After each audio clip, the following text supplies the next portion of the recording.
So this is the Toyota Ativ 1.3 E CVT, and it costs 980,000 pesos. Now, this one is the car that you'll most likely be taking a grab in the near future. But that's not the bad thing, because this is actually a very good car. It's a huge improvement over the old Vios. So let's take a quick look at it. So for starters, this is finished in metal stream metallic. So it's a very nice silver, and it highlights Toyota's new corporate design. So you have the hammerhead face, LED headlights for once, which is really nice, and your big grille over here, finished in gloss black with matte black air ducts, which are actually very functional, very nice. These wheels over here are 16-inch wheels, 4 lugs instead of the 5 lugs on the HEV. Then the mirrors, they're still manual folding, by the way. And then you have your keyless entry over here, very nice. Now, when you get to the back, you see the fastback silhouette, which makes it very aerodynamic, very nice, and it looks premium, almost like a Corolla Altis. So the taillights over here, yes, these taillights are still halogen, sadly, because this is the base variant after all. But that's a good thing, because you can actually swap them out if you want. Then you do this, you're greeted with a lot of space inside the trunk. Lift this up, and you still have a full-size spare tire. Very nice. Now, when you get into the back, take note that if you're a bit taller, it's a bit harder to get in because of the fastback profile. So I am 5'10", and I will hit my head going in. The back is a very nice place to be in. So this is my driving position. I have lots of leg room, decent amount of elbow room. There's no center armrest, by the way. And headroom is slightly compromised because I am tall. Now, there are a lot of amenities in the back of the car, such as large cup holders, which the Vios didn't have before, that can actually double as phone holders when you go over here. It's very nice. Storage spaces here and here. And you have rear air vents plus USB-A ports for charging, something that the previous Vios didn't have. Now, the fabric material is very nice. You see this, the front and here. And, okay, sadly, you can't really remove these headrests, but there are ISOFIX anchors back here if you're a family man. Then let's talk about the engine.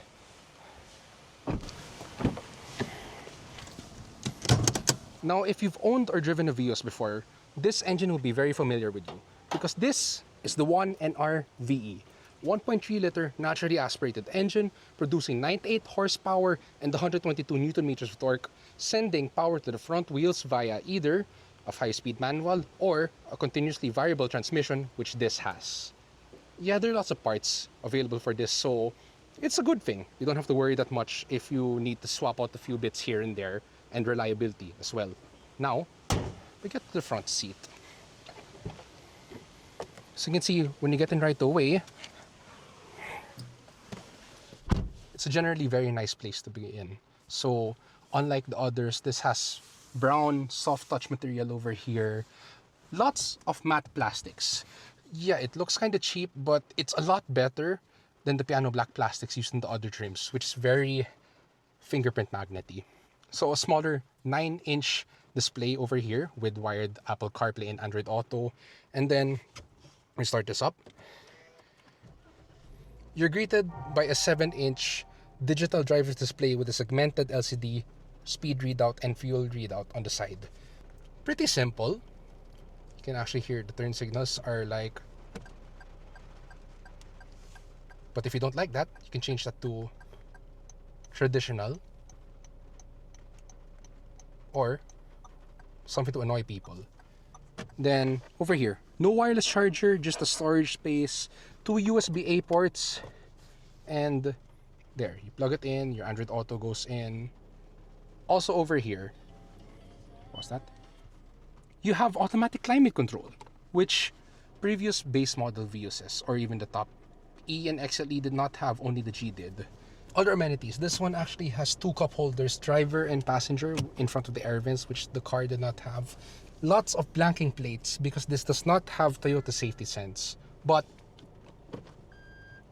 you do have a rear view camera, which is very nice. Now, let's take this on a quick drive.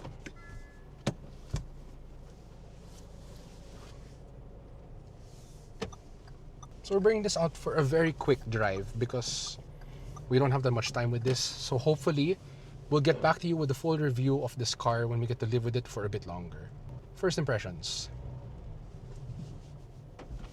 Going over the speed bump and everything, the suspension is noticeably firmer than the soft, comfort-oriented Vios, which is great because it aids with better handling. Yeah, it doesn't feel as comfortable, but then the wallowiness of the old Vios is not there. Because the Gaitai is mostly going uphill, most of the power has been shifted down low compared to the old Vios, which felt a bit gutless when you got off the line. So this one, tap the gas, the car accelerates, then it starts to lose a bit of torque once you hit 3,000, 4,000. It's very good for driving in the city because when most of your driving involves slow starts and frequent stops, you need all your power down there. As for fuel economy, we can't exactly comment that without having driven the car for much longer. But if the old Vios could get excellent fuel economy, what's stopping this from getting that, right? NVH. Because it rides on DNGA, it's a little bit noisier.